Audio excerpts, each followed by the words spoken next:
were, other than myself, who were giving out the flyers and stuff like that. I don't know if they gave it to my deacon or somebody from my church, but somehow the deacon of my church got the poster and they told my mom about it. So I don't remember what the conversation was between me and my mom about this competition, but it wasn't really a pleasant one. But as I said, they found out, and that's how they found out about me modeling and stuff like that. And that's when I started to basically draw back, because I'm like, okay, people from my church know that I'm modeling, and then I'm going to church on a Sunday, I'm on the choir, and I'm doing this and I'm doing that, so that I shouldn't be doing, you know, while being active in the church. So I kind of started to draw back from the promotions, draw back from church even as well, you know, my roles and stuff like that a little bit.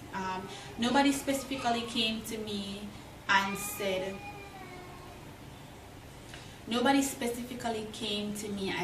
oh Rochelle, you can't be doing this while being active in the church, but based on how I felt, I had to give, and I just draw back a little. So I draw back from the promotions, I draw back from the church a little bit, just to basically kind of soul search to see if this is something that I really wanted to do, the impact that it's going to have on my Christian life, and also my parents, and you know, the circle that I was in and stuff like that. Now fast forward a little bit to 2011, 2012. Now into 2012, a lot of stuff was going on in 2012, a whole bag of stuff, whole heap of stuff that are going on in 2012. And based on what I did in 2010, being the poster girl, promoting the party, everybody, but I know that nipples was a celebration for like the Olympics, because that was the year that Olympics was happening, and you know, they were keeping, like, some of the chat guys were keeping a party basically in celebration of, you know, Olympics, and you know, the goals and stuff like that. So it was a year that they were promoting the party. Now Ricardo Chambers reached out to me in terms of promoting the event, because they had me as one of the biggest promoters at the time, and you know, they wanted me on board to basically promote their event. Now just imagine the issue that I had with the first pageant that I did, and the competition that I entered, and now promoting a party called Nipples. Yeah. So I was a little bit iffy, because I'm like, nipples, like this feel like too much now, because I mean, you know, I still have patient, because even though I was doing the modeling and I was doing the promotion and stuff like that, I still had to try to still maintain a level of decency. So entering the competition or promoting nipples, no, I had to basically think about it first before I said yes, I was on board. But for persons who know me, I love tracks. I love track and field. I was like, alright, sure, definitely, I'm gonna do it. But you know, I forgot that again. So, well, me can't count the amount of times when I had to be sneaking out to the road promotions. Road promotions, for persons who don't know, is like when we go on the road and we wear the branded outfits, and you know, basically bring a vibe or entertain the crowd while in the parties and stuff like that, basically to bring attention or awareness to the event, or to the. A lot of times I had to be sneaking out to go to do the road promotions, and that's also one of the reasons why I stopped doing road promotions, but that's going to be for another video, so if you stick around you'll be able to hear about that. So I wasn't really a fan of doing road promotions, because the going out at night, I didn't know how I'm going to explain this to my mother, like, where are you going at this time of the night? I can't prayer meeting, I can't church service, I can't, you know, it was right. And that's when basically my partner in crime came in. Now I will feature her, or I'll mention her later down. However, that's where my partner in crime came about, because enough night me have to call upon her name, me have to use her as excuse, you know, all the way have one of them friendly way. You know, say when you sneak out, I go certain party, or you go certain places, or certain problem where you know, you call upon a friend and say, yeah man, John did know her, yeah, Keisha did dead her. When we did the last night, you have to say, yo, Keisha, Ray. So, you know, me there after have that one of them friend there where can call upon. So, big up yourself, you know who you are, big up yourself. So, times I had to be using my friend as an excuse to basically be able to go to this event. And I wasn't a kid, so I don't want persons to think that I was a child or I was underage. I was not. I was about 20, 21, big enough, old enough to drink anywhere in the world, old enough to do a lot of things. I was an adult. By law, I was an adult. However, when you live with your parents and they have rules and regulations, if you want to stay in their house, you have to abide by those rules and regulations. And as I said, one of those rules and regulations was to basically maintain my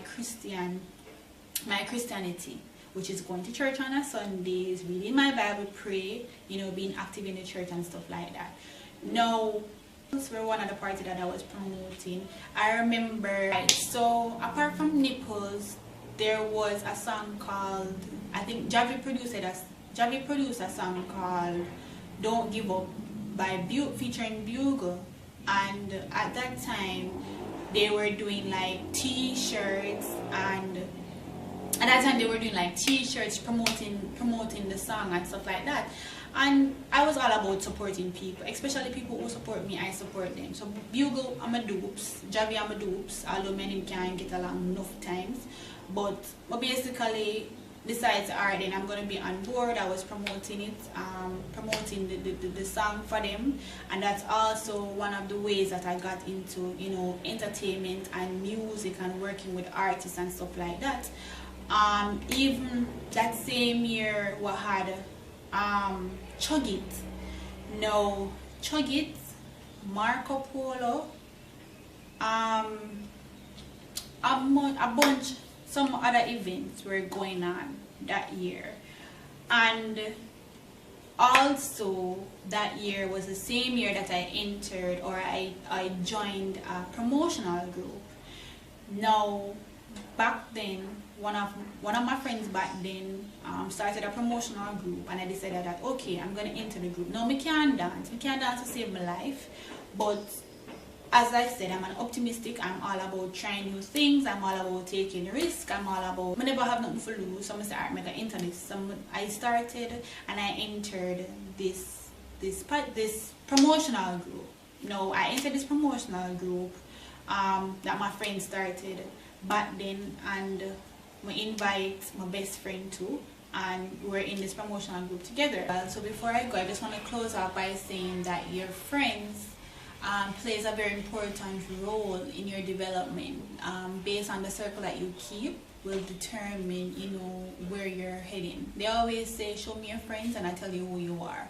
So I just want to say, choose good friends, role models, people that you are able to, you know, look up to, who will help you to motivate and also to get you to the next level.